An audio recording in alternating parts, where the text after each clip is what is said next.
Here's another thing I do on the internet. On the internet, you can read Google reviews where people can go review people or places or things, rate them out of 5 stars. Google averages the reviews. I came across the reviews for the Utah State Prison. 3.4 stars, guys. 3.4. I've spent money to stay at a Motel 6 that received 2.6 stars. Didn't realize they were living it up over at the prison. I came across another review, a review for a mixed bag of candy like Reese's and Snickers for Halloween, 3.2 stars. So yeah, worse than prison was this bag of candy. And you can read individual singular reviews people leave, and they leave comments. So I read one lady, she was really mad, it was all in caps. She said, I bought this mixed bag of candy, and when I got it, it was mostly Snickers. So much for variety bag. 2 stars. Yeah, she showed that bag of candy what's what. So I wanted to compare. So I went back to the prison reviews. I found an individual review. This one was from a former inmate. This one was also all in caps. All it said was, you get to be treated like a child again, 5 stars. So, it's about perspective, you guys. I've only left one Google review in my life. I've only left one.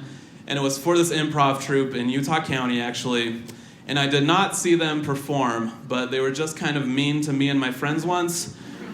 So I got them back the only way I knew how. And I should explain, improv comedians and stand-up comedians, there's like this natural distaste for each other, natural dislike, like cats and dogs, or like Trump in the media.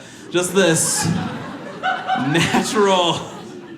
And so we were performing at the same place, and we crossed paths, and things got a little heated. They said something like, oh yeah, well at least we don't have to write our jokes down. We just think of our jokes on the spot, which I'll be honest, hurt my feelings.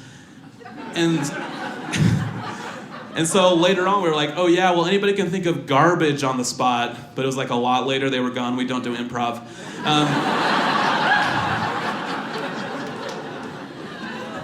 So I was mad they got the last word. So what I did is I looked them up on Google, and lo and behold, they advertised themselves as the only 5-star Google-reviewed improv troupe in Utah County.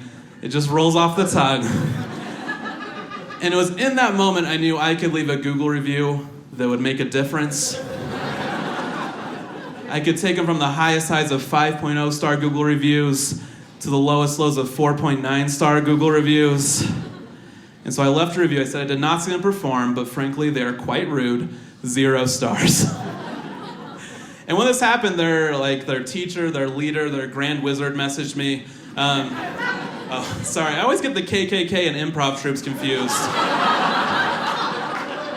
I think it's just because they're both so white and don't make me laugh at all. So anyway, he messaged me, and he was like, hey, I'm sorry my guys were mean to you. How about I give you some free tickets to a show? You can come, then you can leave an honest review. Like, he was being a real jerk is what I'm saying. And so instead of replying to him, what I did is I thought, well, I think I'm gonna make him earn it. And so every time he messaged me, I would just bump up his review 0.5 star. And he got all the way to 2.5 stars. So if you're counting at home, that's 5 times he messaged me without a reply. And he got more and more desperate. He was like, hey man, this is my livelihood. I make money off of this. Like, please, we can do a show together. Like, blah, blah, blah, whiny, whiny, whiny. And so what you can do as a business, he stopped messaging me, and what you can do is you can go and you can comment on people's reviews. So he went and commented on my review, and this was all in caps again.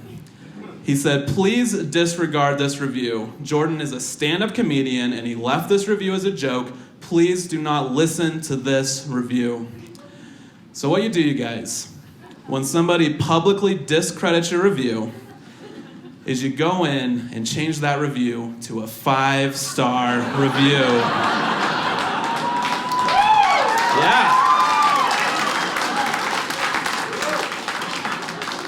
Yeah, improv guy, a little planning goes a long way, apparently. So what we learned from this is you guys made the right choice. Not only are stand-up comedians funnier than improv comedians, but we're also way better at cyberbullying. We just really nailed it.